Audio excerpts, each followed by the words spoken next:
On the 10th of June 2016, Christina Grimmie offered a hug to her most obsessed fan. She was pronounced dead less than an hour later. She'd begun on YouTube roughly 7 years beforehand, initially uploading covers of popular songs. Hi, I'm gonna sing Party in the USA. And after only 3 videos, Christina went viral. She'd gained 892,000 views by covering Miley Cyrus, alongside her brother Marcus, who'd become a key figure.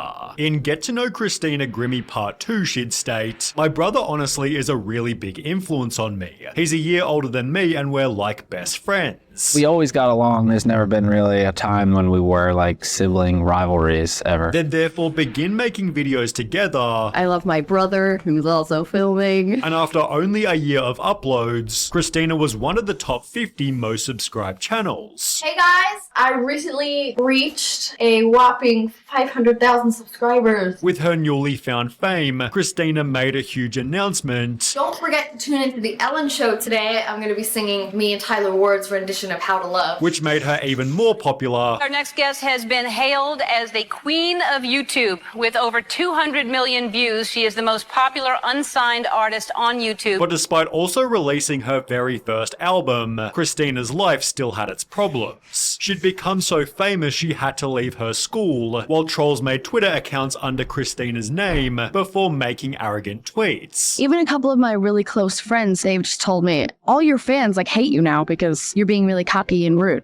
And I was like, but that's not me. Yet in reality, she was the total opposite. She'd state, "I hate when people have big egos. I try to stay as grounded as I possibly can. I don't consider myself a famous person. So I kinda just do my thing, and my fans love it, and that's what makes me happy." Christina's humble nature was noticed by Selena Gomez, who reached out to start a friendship. And there's Selena Gomez right there. Oh my gosh, hi. There's Selena. And invite Christina on her very first tour. Her name is Christina Grimmie, and we found her on YouTube. We got to see her video, and now she's a part of our team, and she's part of our family. After every stop, Christina did a meet and greet, giving her fans the chance to meet her and her brother. This turned out to be one of her favorite parts. My favorite part, though, of tour has been meeting everyone from all these different countries. Subsequently trying to meet fans at every single show. And I loved meeting everyone, all the fans. They were so great. The number of which had grown to over 3 million. She'd also appeared in different ads, placed 3rd overall on The Voice TV show, and was selling thousands of concert tickets, the next of which was scheduled at the Plaza Live in Orlando, Florida. She'd promote the event by tweeting, "Orlando, come out to the show tonight at the Plaza Live. Starts at 7:30, hyping up the concert like she'd do with any other."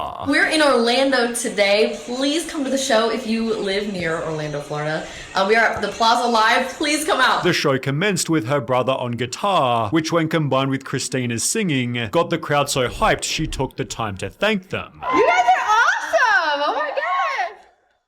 Everybody was delighted to see Christina live, except for a guy in the back who barely moved a muscle. He wore a black cap and flannelette shirt, and had purchased a ticket under Kevin James Loibl. He'd grown up 2 hours away in St. Petersburg, Florida, in what was described as a semi-abusive household. Kevin told him his mother beat him with a frying pan, threw dishes at him, and broke his brother's arm. His mother then passed away when he was only 21, after which his father began dating someone new, although over a 2-year span, police were called 6 times about fights between the two, often involving alcohol and violence. He worked a part-time job at Best Buy, but Kevin was awkward with people. Managers moved him around to different departments over the 8 years he worked there, settling on him working on computers for the Geek Squad to reduce his interaction with customers, and Kevin's personal life wasn't any different. He dropped out of college, covered his windows with tinfoil, and spent all day every day playing World of Warcraft. But Kevin wasn't the only one who liked to play games. We do a lot of gaming on this tour, as you can see. We've got the Wii U set up, we got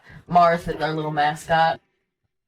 Christina never stopped talking about her love for gaming. You name it, I play it. with her channel's initial name being Zelda X Love 64. In case you didn't know already, I'm obsessed with Zelda, hence the name Zelda X Love 64. Ocarina of Time is the best Zelda game out there, although there are a lot. I'm very thankful for electronics, video games, television, and the internet. After learning about this, Kevin became obsessed. To impress Christina, he lost 50 pounds, got LASIK eye surgery, had his teeth whitened, and got hair implants to cover up his receding hairline. However, Christina didn't know that Kevin even existed and instead fell in love with her producer Stephen Reza. On the morning of her concert, they'd share the messages shown on screen. Meanwhile, Kevin James Loibl was spotted buying weapons. He'd keep them in his jacket until the show finished, at which point Christina held her standard meet and greet. It's just a routine meet and greet, people of all walks of life. Feels safe. It feels like there's no need for security. I mean, we've done this hundreds of times. She'd stand beside this yellow barrier, being videoed by fans with her brother in the background. Christina took this final photo before being approached by Kevin James Loibl. As seen in previous videos, her natural instinct was to offer fans a hug, doing the same for Kevin before he'd shoot her point blank.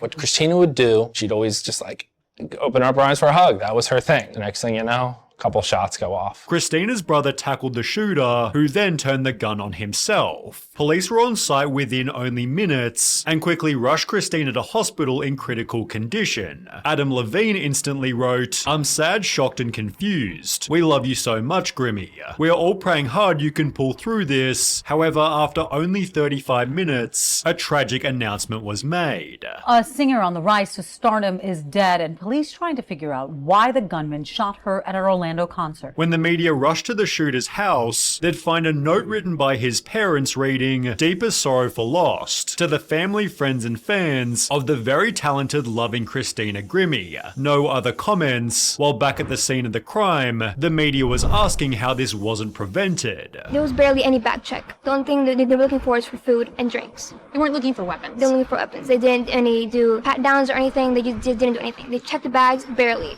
And that's it. In the days that followed, the plaza's former general manager came forward to state it was not publicly known that the entire management team was replaced on June 1st, just 9 days before the incident. He continued, "I believe the replacements hired were completely inexperienced and ill-prepared to manage the plaza. Sadly, this tragedy occurred the very first concert managed by the new staff." They weren't being security guards. They were just kind of standing there, like, having a good time. They were more concerned about, like, bringing water bottles in. The incident was so unusual, it's hard to know who to blame except for Kevin himself. Fans simply focused on the singer writing, "Christina, now you are on the wings of your dragon. Be at peace now, for you are now God's angel. Your hypnotic voice fills the heavens." Selena Gomez wrote, "My heart is absolutely broken. I miss you, Christina," before dedicating a show to her. "And I don't really understand how this really happened, but I would like to dedicate this next song to her." That she wasn't able to finish as she was simply too sad. The voice added, "There are no words. We lost a beautiful soul with an amazing voice. Our hearts go out to the friends, fans and family of At The Real Grimmie," while hundreds of other celebrities also offered their condolences. "I've literally been crying for 2 days straight." Perhaps no one was more devastated than Christina's boyfriend. "The grief from that really messed me up as a man. Cursing God, had me getting into fist fights